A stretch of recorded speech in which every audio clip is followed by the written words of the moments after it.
राधा से उसने कहा सबको बुलाओ, जो हैं सब, ग्वाल बाल सब, सब मंजरियां, सब प्रभाएं, नलिनी कमलिनी रंगवणी मुकुलिका, सब देवांगनाएं जो थी वो सब ग्वाल बाल। तो राधा ने कहा बैठो बैठो, ये चंद्रावली कुछ कहना चाहती है। और जो बहुत गोरी थी, बहुत सुंदर थी, जो स्वयं महादेवी थी, जो राधा की सिद्धि के लिए आई थी। शिष्य से ही तो गुरु की सिद्धि होगी, भक्त ही तो बताएगा ये भगवान है। और ध्यान से सुनो, भगवान ने तो कभी नहीं कहा मैं भगवान हूं, भक्त ने ही तो कहा कि ये मेरा भगवान है। गुरु तो कभी नहीं कहता मैं गुरु हूं, शिष्य ही तो कहता है ये मेरे गुरु हैं। कोई शिष्य हो तभी तो गुरु कहलाओगे, जब चेले ही नहीं है तो गुरु क्या है आप? तो आपकी गुरुता के लिए कोई शिष्य हो, आपकी भगवत्ता और विराटता के लिए कोई भक्त हो। तो सबको घेर कर बैठ गई राधा और पूछा ये चंद्रावली क्या कहती है, सुनो इसकी। और वो बहुत सुंदर श्रेष्ठ जयी मन की ऐसी मनोजया जिन्होंने मन ही जीत लिया था, कामजया जिनके पास कोई लौकिक कामना ही नहीं थी, उन्होंने कहा मेरा मन है कुछ कहने का, अब बोलो। तो चंद्रावली कहने लगी मैं कहना चाहती थी कि माधव मेरा है, कृष्ण मेरा है। एक मौन सा छा गया। फिर किसी गोपांग ने कहा कि राधा आप क्या कहना चाहेंगी अब? उन्होंने कहा चंद्रावली कहती है कि माधव मेरा है, पर मैं कहना चाहती हूं कि मैं माधव की हूं।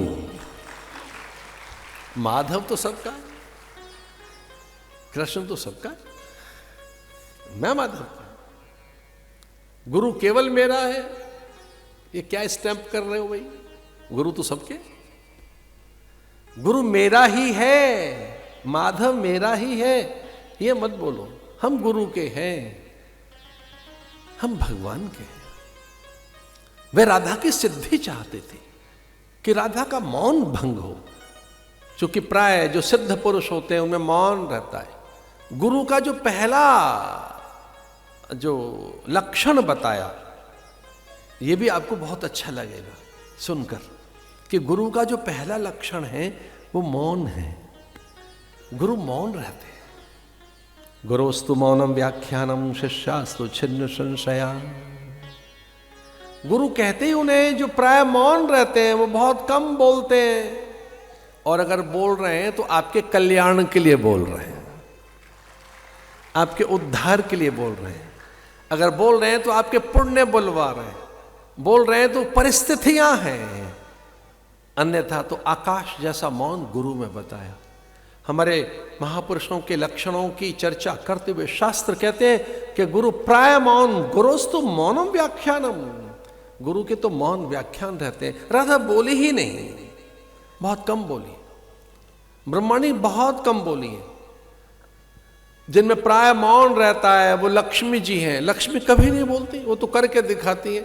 जैसे आएंगी आपकी जीवन में रौनक आ जाएगी। बोलती तो सरस्वती हैं, लक्ष्मी कहाँ बोलती है? और अगर वो भी मौन हो तो अभिव्यक्त क्या होगा? जो बोलने का कार्य है वो मां सरस्वती का है। राधा का मौन भंग हुआ, उन्होंने कहा मैं माधव की हूं, हम भगवान के, ये प्रेम होना चाहिए।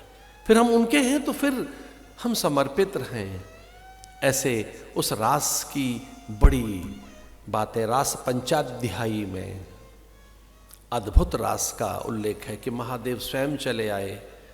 उस रास में महादेव का आगमन हो गया।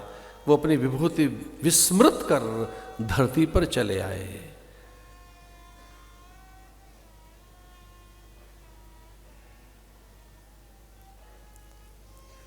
देवांगनाओं को देखा, रमा और ब्रह्मणी को, रुद्राणी को, महदेवियों को। सच इंदिरा जब रास में चली आई, अनुचरी सी बनकर, दासियां बनकर, सेविका बनकर, तो क्या गोपांगनाओं में अभिमान आ गया। बार बार बड़े लोग हमारे द्वार पर आए तो ये उनकी महानता है, ये उनका औदार्य है यही तो उनकी श्रेष्ठता है कि बहुत बड़े लोग निरंतर हमें सहज उपलब्ध हो जाएं। उनकी कृपा, उनकी संगति, उनका सानिध्य। अगर आपको बड़े महापुरुषों का सानिध्य सहज उपलब्ध हो गया है तो मात्र ये पुण्य नहीं है, उन गुरुजनों का स्नेह है, उनकी उदारता है, ये उनकी विशेषता है। उनका वैशिष्ट्य ये है कि वो बहुत सरल होते हैं, पर उनमें तो अभिमान आ गया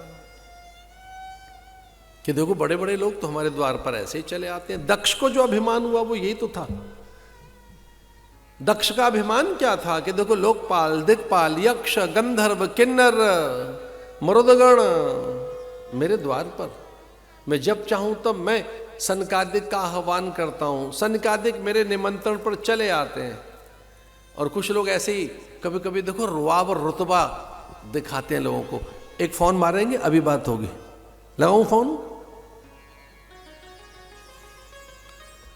ऐसा लोग कहते हैं। उनसे बात कराऊं?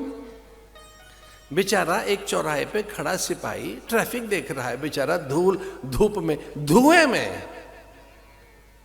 बेचारा एक सिपाही हमारा जो संविधान की रक्षा कर रहा है, एक सिपाही हमारा जो कितनी धूप में, धूल में, धुएं में, कष्ट में खड़ा है, उसने जरा सा आपका वाहन क्या रोका, बस यही तो कहा कि जरा कागज दिखाइए, एक फोन लगाऊं अभी, बताऊं मैं कौन हूं। ऐसा न करना। सिपाही नहीं बोल रहा है, भारत का संविधान बोल रहा है, आदर करिए उसका।